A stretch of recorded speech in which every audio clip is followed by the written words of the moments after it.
नमस्कार दोस्तों, स्वागत है आपका जय द टॉक्स चैनल में। और आज की इस वीडियो में हम बात करने वाले हैं कि रिलेशनशिप्स में रहकर आप अध्यात्म से तथा ब्रह्मचर्य से जुड़ सकते हैं या नहीं, इसी के ऊपर आज हम बात करने वाले हैं। वीडियो में अंत तक बने रहेगा। चैनल पर नए हो तो सब्सक्राइब कर दीजिएगा। वीडियो यदि आपको पसंद आए तो एक लाइक कर दीजिएगा। तो चलिए वीडियो में आगे बढ़ते हैं। देखिए दोस्तों, हमें अक्सर ये प्रश्न प्राप्त होते हैं कि हम रिलेशनशिप्स में है, हमको गर्लफ्रेंड है या फिर हमको बॉयफ्रेंड है, हम अध्यात्म से जुड़ सकते हैं क्या, हम ब्रह्मचर्य का निर्वहन कर सकते हैं क्या। प्रथम तो हम ये जान लेते हैं कि ब्रह्मचर्य के लिए तथा अध्यात्म के लिए आपको क्या करना अनिवार्य है और क्या उसके लिए क्या आप में होना अनिवार्य है। प्रथम चीज़ देखिए, आपका मन शांत तथा स्थिर होना चाहिए। आप में काम, क्रोध, लोभ, मोह, मद, मत्सर इन जैसे विकार नहीं होने चाहिए। तभी आप भगवान को प्राप्त होते हैं, तभी आप ब्रह्मचर्य का योग्य प्रकार से निर्वहन कर पाते हैं। इतिहास में देखा जाए तो बहुत सारे ऐसे क्रूर मनुष्य थे, लेकिन फिर भी वो अध्यात्म की ऊंचाई तक पहुँचे। क्यों पहुँचे? क्योंकि उन्होंने भगवान को जाना, भगवान को समझा, इस संसार को समझा।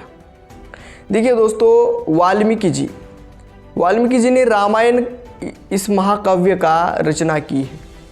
और जो वाल्मीकि जी थे उन्होंने काफ़ी पाप किए थे उनके पूर्व समय में, लेकिन फिर भी उन्होंने रामायण जैसा महाकाव्य की रचना की। क्योंकि उन्होंने समझा भगवान को, उनको साक्षात्कार हुआ। उसी प्रकार से आपको साक्षात्कार होना चाहिए। और देखा जाए तो आज के जो युवा है वो रिलेशनशिप्स में आ रहे हैं, और रिलेशनशिप्स में आने के वजह से उनको प्रेम क्या है यह समझ में नहीं आ रहा। देखिए, प्रथम तो हम जानते हैं कि प्रेम क्या होता है। आप जिसे प्रेम कहते हैं वो प्रेम नहीं है। प्रथम चीज़, प्रेम होता है निस्वार्थ। एक दूसरे से किसी भी चीज़ की चाह नहीं होती, और निस्वार्थ जो होता है वही प्रेम होता है। और प्रेम मन से किया जाता है, तन से नहीं। और आज के जो रिलेशनशिप्स में आ रहे हैं वो सिर्फ शरीर, पैसा और सौंदर्य देखकर प्रेम करते हैं। वो प्रेम नहीं है। मैंने क्या कहा कि प्रेम निस्वार्थ है। प्रेम में किसी भी चीज़ की देन या घेन नहीं होती, वो प्रेम होता है। देन घेन किसी भी प्रकार की नहीं होती। और आज क्या हो रहा है, कोई भी लड़की आपके पास तब तक है जब तक आप उसको पैसा, धन, सेवा तथा शारीरिक सुख दे रहे हो। और लड़का भी आपके पास तब तक है जब आप उसको शारीरिक सुख दे रहे हो या फिर कुछ और चीज़ें दे रहे हो। जब आपके पास से वो चीज़ें नहीं मिलने लगेंगी तब वो आपको छोड़ के जाएगा। उसकी फर्स्ट प्रायोरिटी यही होगी कि वो आपको छोड़ के चला जाए। क्योंकि आज का जो दुनिया है वो घोर कलयुग चला है, और घोर कलयुग में केवल वासना और शारीरिक सुख के लिए प्रेम किया जाता है, और प्रेम शब्द का अपमान किया जाता है और कहा जाता है कि हम एक दूसरे से प्रेम करते हैं। वो प्रेम नहीं होता, ये आपको पहले जानना है। और अध्यात्म तथा ब्रह्मचर्य से जुड़ने के लिए आपका मन साफ होना चाहिए। आपको किसी भी चीज़ के प्रति मोह है, शरीर का मोह, धन का मोह, सौंदर्य का मोह, आपको शारीरिक सुख चाहिए, आपकी वासना की पूर्ति आपको चाहिए, तो आप ब्रह्मचर्य तथा अध्यात्म बहुत बड़ी चीज़ें हैं, उनको आप कभी प्राप्त नहीं हो सकते। वासना से, उसके बाद जो शारीरिक सुख है उससे, और आप जो कर रहे हैं उससे आप निम्न तथा नीच गति को प्राप्त होंगे। अध्यात्म तथा ब्रह्मचर्य आप रह नहीं सकते। क्योंकि अध्यात्म ब्रह्मचर्य रहने के लिए आपका मन साफ होना चाहिए, आपको भगवान का साक्षात्कार होना चाहिए, भगवान क्या है वो पता चलना चाहिए।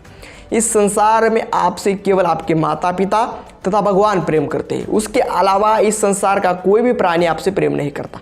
फिर भी आप रिलेशनशिप्स में आते हो और फिर आपका ब्रेकअप हो जाता है, फिर दूसरे के पास, फिर तीसरे के पास, ऐसा करके आप स्वयं का पतन करते हो, शारीरिक तथा मानसिक रूप से स्वयं को नष्ट करते हो। तो आपका प्रश्न यही है कि आप रिलेशनशिप्स में रहकर ब्रह्मचर्य का तथा अध्यात्म का पालन कर सकते हो, ब्रह्मचर्य तथा अध्यात्म से जुड़ सकते हो? तो मेरा उत्तर है नहीं जुड़ सकते आप। क्योंकि आपका मन स्वच्छ होना चाहिए, निर्मल होना चाहिए। मन में कोई भी द्वेष, कोई भी ईर्ष्या, कोई भी वासना नहीं होनी चाहिए। काम, क्रोध, लोभ, मोह, मद, मत्सर ये आपसे बहुत दूर रहने चाहिए। आपका कुछ भी नहीं बिगाड़ने चाहिए। तब जाके आप अध्यात्म की ऊंचाई तक, ब्रह्मचर्य तक पहुंच सकते हो। आज क्या हो रहा है कि युवा सभी रिलेशनशिप्स के मार्ग पर जा रहा है, और इसीलिए आज क्या हो रहा है कि गलत संस्कारों के कारण, गलत संगत के कारण, गलत अभ्यास के कारण आज समाज में आप देखते हो कि स्त्रियों पर अत्याचार होता है, बलात्कार होता है। इसलिए रिलेशनशिप्स में रहकर आप अध्यात्म तथा ब्रह्मचर्य से जुड़ नहीं सकते। आप एक निम्न तथा नीच गति को प्राप्त होंगे। कितना भी आप भगवान के समीप जाने का प्रयत्न कर ले, कितना भी आप स्वयं को भक्ति में झोंकने का प्रयत्न करें, लेकिन आपकी भक्ति विफल होगी, आपकी साधना विफल होगी। क्यों विफल होगी? क्योंकि आप में वासना है, आप में काम है, क्रोध है, लोभ है, मोह है, और ये सभी चीज़ें आपको जकड़ चुकी है। तो आप अध्यात्म के ब्रह्मचर्य की ऊंचाई तक नहीं पहुंच सकते। और यदि देखिए आप सोच रहे हो कि मेरे रिलेशनशिप में आओ, तो ना आए तो अच्छा है, आ गए हो तो फिर आपको क्या करना है कि उसी के साथ अपना जीवन व्यतीत करना है। और यदि उसी के साथ जीवन व्यतीत नहीं कर सकते तो उसे कहिएगा मेरे से जो हुआ उसके लिए मुझे माफ़ कर दीजिए, और फिर किसी भी स्त्री के साथ संबंध मत बनाइएगा। विवाह जब तक नहीं होता तब तक, विवाह होने के बाद आपको जो पतिव्रता धर्म है वो आपको निभाना है, जो पत्नीव्रता धर्म है वो आपको निभाना है, लेकिन विवाह होने तक किसी भी पुरुष या किसी भी स्त्री से संबंध नहीं निभाना है। उसके पश्चात आपको क्या करना पड़ेगा? तीसरी चीज़ कि आपको, यदि आप पास्ट में रिलेशनशिप्स में हो और आपका ब्रेकअप हो चुका है, तो फिर रिलेशनशिप्स में नहीं आना है, फिर वो गलती नहीं करनी है। ये सभी गलतियां आपको नष्ट कर देती है, इसलिए ये सभी गलतियां मत करिएगा।